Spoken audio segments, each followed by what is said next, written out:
Resident Evil. お前はもう死んでいる。何? I feel like this is what reading 200 classics is gonna do to me. Sup? I'm James. Let's get into this. Plan to read 200 classics in a year. Classics which I will summarize, analyze, and criticize on this channel in the months to come. If that's what you want, subscribe. You may get your money's worth. But before that, which 200 classics should one read? Well, I've compiled together a list. Listen to me. This is how you start reading classics. Don't listen to anyone else. They don't have the answers you're looking for. I, on the other hand, First things first, how canon is the gigachad canon? Let me answer. This is based off the Western canon, but it is a personalized canon for the writers out there, for the artists out there. You want to get into writing? Read these 200 books, man. Now through the pages of this sweet book, ooh, Harold Bloom has put in basically a whole canon to himself. In his own words, he would say, it's merely a suggestion. So what I've done is in the 200, I've put in a few Eastern classics because there's some that I really want to read. And I've slipped in maybe no more than 10 selections that are not inside of this book. Now you weird creatures that actually like reading philosophy will recognize here a visible, noticeable dearth of philosophical books. That is to say, books about philosophy. Many of these books are philosophical, but they're not philosophy books. Why is that? That's because this list is for literature and not philosophy. And hardline philosophy, deep philosophy like Kant and Hume and Hegel and Heidegger and Sartre are unreadable for the layman and only really interesting to the specialist who is the philosopher. Now for each of these books, I'll be doing 2 videos for each. First is a first page walkthrough, so we can go in together with a communal sense of courage. And in the first page walkthrough, we'll basically try and explain the first page for anyone who's confused or a little intimidated. And if 200 classics wasn't enough, we put a juicy post-reading relaxation list, an after hours list of 25 books just to come down off of this titanic adventure that we're going on. Alright, let's get to this. Okay. Now I've gone through so many drafts of 200 books. Can you see these? These are all drafts. Wow. I've been researching. Oh, the amount of research put in translations as well. My god. So yeah, if you think I've missed a humongous pick, or you're upset at me, pissed at me for one of the picks I made, comment down below. Okay, we're gonna be going through this really goddamn fast because it's 200, man. What am I supposed to do? Gonna fit this all in together. Starting with circa 2100 BC. First off, Epic of Gilgamesh, translated by David Ferry. Translations matter, bros. Circa 800 BC and onwards. Homer, the big daddy. Oh, yes, First, Daddy. the Iliad, translated by Richmond Lattimore, and then the Odyssey, translated by Robert Fitzgerald. Oof. We've got the man who could not beat Homer, Hesiod, and in it is Works and Days and Theogony, translated by Richmond Lattimore. We've got the female genius, the Lady of Lesbos herself, Sappho, Fragments, translated by Anne Carson. Beautiful title by Carson. If not Winter, which is probably a quotation of Sappho. The first of the fabulous, Aesop. Aesop's Fables. Translation by Laura Gibbs. Sorry, this man messed up and didn't research this translation before filming, and hence had a bad edition on hand. Pathetic. We have one of the first philosophers, I think it was Nietzsche, who said that all of the Grecian ideas stemmed from Heraclitus, basically. So here we have Heraclitus's Fragments, translated by Brooks Haxton. The first of the playwrights, my man Aeschylus. Aeschylus. Aeschylos. I don't know. The Oresteia, or translated by Robert Fagles. Beautiful. Now we're going to supplement this also with Anne Carson's beautiful, apparently, translation of Aeschylus and Sophocles and Euripides. Her and Oresteia. The great lyric poet of ancient Greece, Pindar. And this is his Odes, translated by Richmond Lattimore. Now 500 BC and onwards. Sophocles. Everybody knows Sophocles for Oedipus, of course. Now these two, okay, I'm doing a little bit of cheating because in the 10th spot, I'm counting these two books as one book. So in this one we got Oedipus the King, translated by David Green, Oedipus at Colonus, translated by Robert Fitzgerald, and Antigone, translated by Elizabeth Wyckoff. Now this edition of Oedipus the King, translated by Stephen Berg and Diskin Clay, is apparently a beautiful experimental kind of translation. So on top of this, we're also going to be supplementing it with Anne Carson's translation of Electra. So we've got 4 plays by Sophocles here. Now to make the Grecian triplet, my man Euripides. And now I'm really cheating with this one because I'm taking from these 3 books 4 plays. First off, Medea, translated by Rex Warner. Then the Bacchae, translated by William Arrowsmith. Then the Orestes, also translated by William Arrowsmith. And also Helen, which is translated by Richmond Lattimore. And then of course supplementing with Anne Carson's translation of Euripides' Orestes. So just to make clear, those 4 Euripides plays I'm counting as one book. Just a little bit of cheating, man, just a little bit. Now Heinrich Heine once said, there is a God and his name is Aristophanes, the great comic playwright. So we're reading all 4, the clouds, the birds, Lysistrata and the frogs. Translations by William Arrowsmith, Richmond Lattimore, and Douglas Parker. Alright, the heavyweight fighter of the philosophers, Plato. Oh boy, we got the dialogues, part 1, translated by Benjamin Jowett. The reason I picked the translation for Jowett is for literary value. All the new translations of Plato, they emphasize the philosophical semantics of it. There's no problem with that.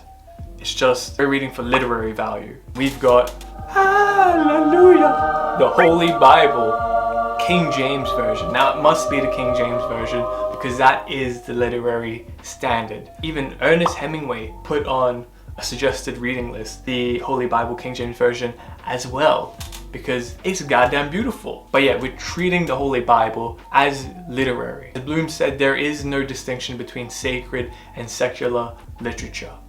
They are all one. Alright, 400 BC and onwards. First off, we got the Bhagavad Gita, translation by Stephen Mitchell. And apparently this is the best translation out there now. Next, we got the Trinity of classical literary criticism, Aristotle, Horace, and Longinus. A combined edition called Classical Literary Criticism.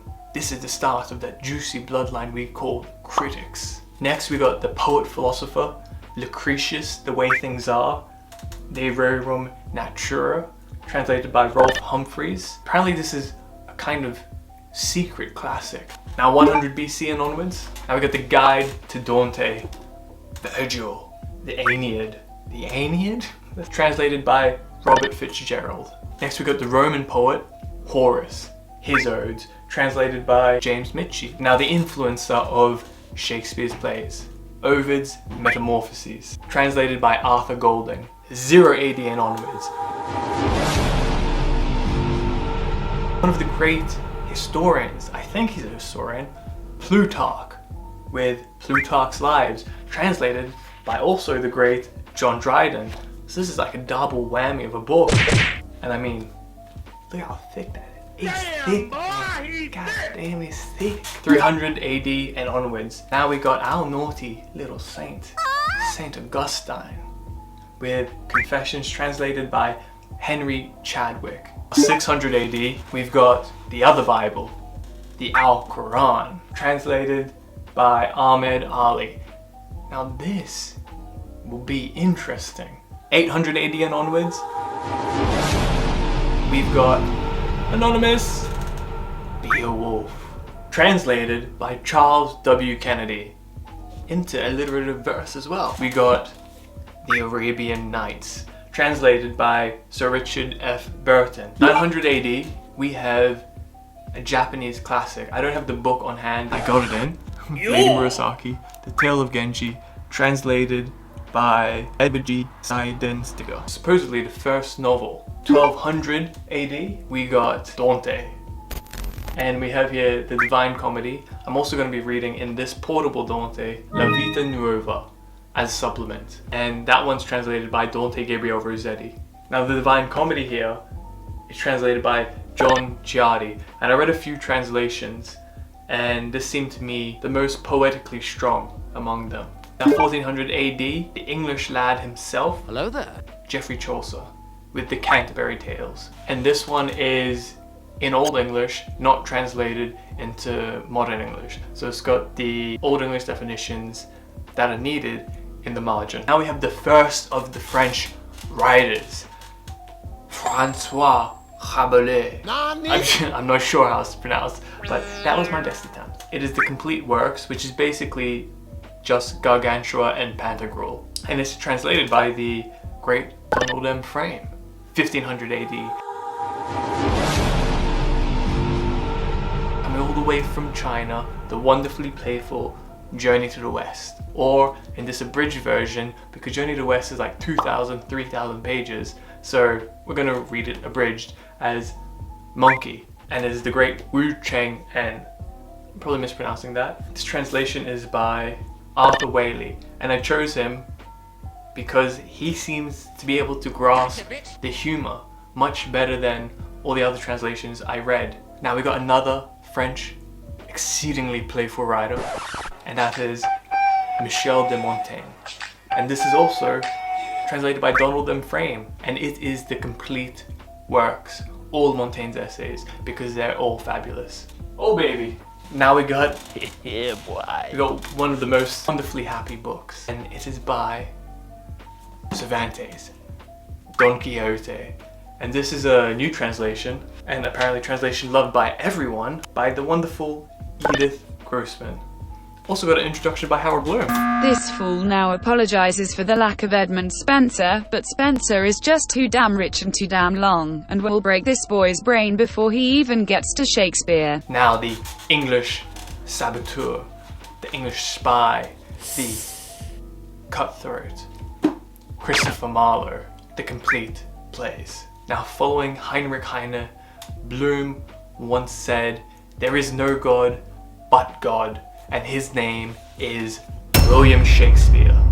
Now, this is the complete works, and counting this as one book is an act of insanity, which I'm happy to accept. Oh, no. But I'll be reviewing the plays separately, obviously. The Clerical Womanizer, I think. John Donne, The Complete Poems, 1600 AD. One of the laid-back English prose writers. One of the first, I think maybe the first major one. Sir Thomas Browne, The Major Works. And I know heaps of people tease this man, but he is very loving. And apparently he has a very charming prose style. Now we got the brother of Big Daddy, John Milton. And this one is The Complete Poems. And yes, we're reading all of it. We have a funny fellow of a Frenchman, Molière. And the wonderfully titled play, The Misanthrope. And Tartuffe. And this is translated by Richard Wilbur. And this fool forgot to mention Molière's The School for Wives and Don Juan, also translated by Richard Wilbur in his collection, Volume 1. I'm sick of cleaning up after this second-order monkey. John Bunyan, The Pilgrim's Progress. The man who had a whole age named after him. John Dryden, The Complete Poems. The works of John Dryden, sorry. The adventurous man who started the English novel tradition, and that is Daniel Defoe, Robinson Crusoe. One of the greatest English prose writers, and that is Jonathan Swift, A Tale of a Tub, and second, Gulliver's Travels. Some critics say A Tale of a Tub is the greatest prose work in English. That's kind of crazy to say, but I can't wait. Small, physically stunted, but incredibly poetically large man, Alexander Pope. And this is the works of Alexander Pope. Next we have, said by some critics to be the greatest novel in the English language, and that is Samuel Richardson's Clarissa, or The History of a Young Lady. And I mean, look at this big boy. 1700 AD. Henry Fielding's Tom Jones. Potentially the greatest English literary critic ever. Wow. Good old donkey. Good old Dr. Johnson. And this is the major works. Lawrence Stearns' Tristram Shandy. We have potentially the greatest English biography ever written by James Boswell, The Life of Samuel Johnson. Next, I think the greatest German author, the Shakespeare of German, and he is Goethe. And this is Forced, part 1 and part 2. I also wanted to put Wilhelm Meister, but my god, German translates so badly into English. And this is translated by Stuart Atkins. Next we have a big boy, the poet who was rediscovered by Yeats himself, and that was William Blake. And this is the complete poetry and prose of William Blake. I'm not sure if I'm going to read all of this because it's huge, and Blake is dense. And this edition also has an amazing commentary at the back, also by Harold Bloom, who began his career as a fierce Blakean. At 52 we have the man who revolutionized English poetry, and that is William Wordsworth. And this is selected poems for the incredibly curious phenomenon that he revolutionized poetry, and then towards the end of his life he couldn't write a good poem to save himself. Apparently, don't shoot me please. The man who was Wordsworth's closest poetic friend, and that is Samuel Taylor Coleridge. And this is the complete poems, and it's nice and short compared to all the other ones. Next we've got the Queen, Jane Austen. And first it'll be Pride and Prejudice, then Emma, then Persuasion. Another great English critic, William Hazlitt, selected writings, Stendhal, The Charterhouse of Parma. And this is translated by Richard Howard, the titular opium eater. Thomas de Quincey, The Confessions of an English Opium Eater. We have the celebrity of celebrities and the semi-incestuous, well, fully, mildly incestuous Lord Byron. And this is selected poems of Lord Byron. Selected? Look how big it is, what the hell? The darkest philosopher, and that is Schopenhauer. And this is essays and aphorisms. The once neglected English poet, Percy Bysshe Shelley. And this is selected poems and prose. The ultimate romantic poet, John Keats. And this is complete poems and selected letters of John Keats, because his letters are kind of fire. The semi-controversial Thomas Carlyle, with the first prose fashion work, Sartor Resartus. The nightmare dreamer herself, Mary Shelley, with Frankenstein. Perhaps the greatest French novelist, de Balzac, with Pere Goriot. Translated by Burton Raphael. The central Russian poet, and that is Pushkin, with Evgeny Onegin. I think it's Evgeny Onegin. And other poems, translated by Charles Johnston, 1800 AD. Apparently the central French poet, and that is Victor Hugo, with The Distance, The Shadows, selected poems translated by Harry Guest. At 69, the gamer number, we have one of my favorite writers, and that is Ralph Waldo Emerson, with his first and second series of essays.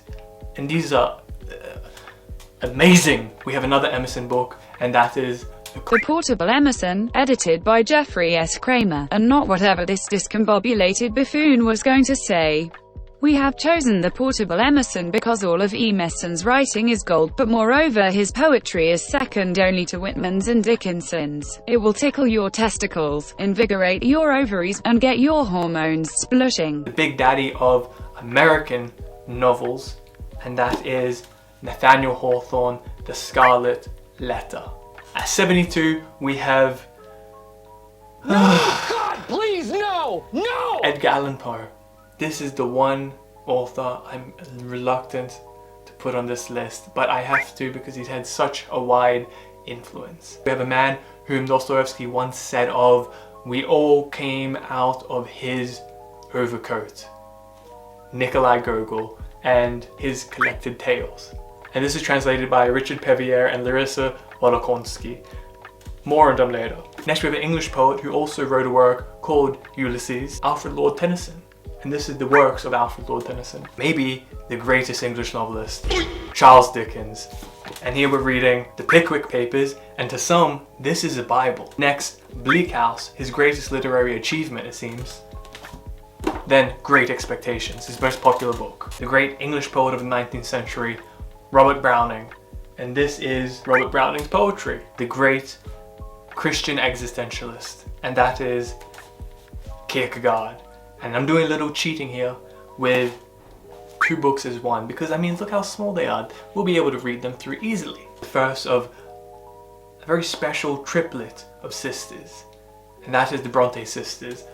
Charlotte Bronte's Jane Eyre starts this one off. The American hermit slash woodsman, Henry David Thoreau, with Walden and Civil Disobedience. The greatest of those sisters, Emily Bronte, with Wuthering Heights.